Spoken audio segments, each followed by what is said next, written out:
So, what's up guys? Jael, Pasimuno TV. So, kahapon galing tayo sa victory party. And from my previous post, sabi ko,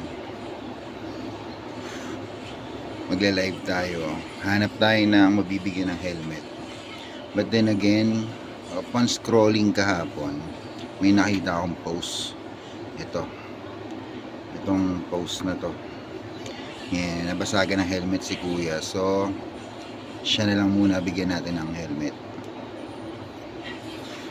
May convo na rin kami.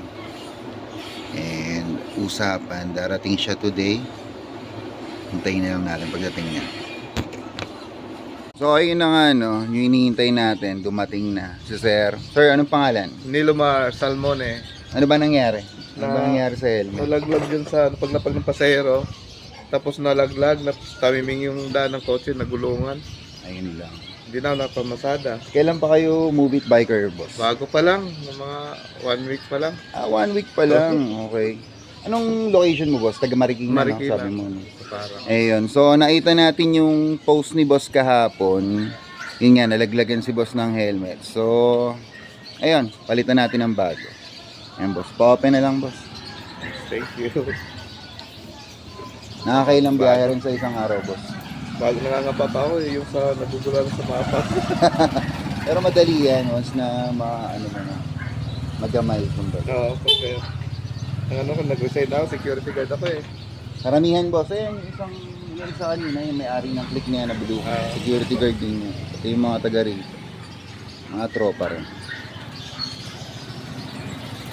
Ayaw. Yan. Bago rin. Yes, bago yan, boss.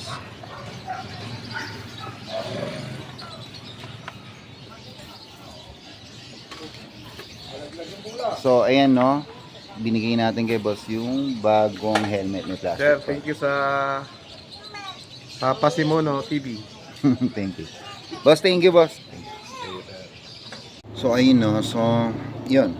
So, like, follow, share, and subscribe lang para sa mga susunod pa nating pamimigay na helmet.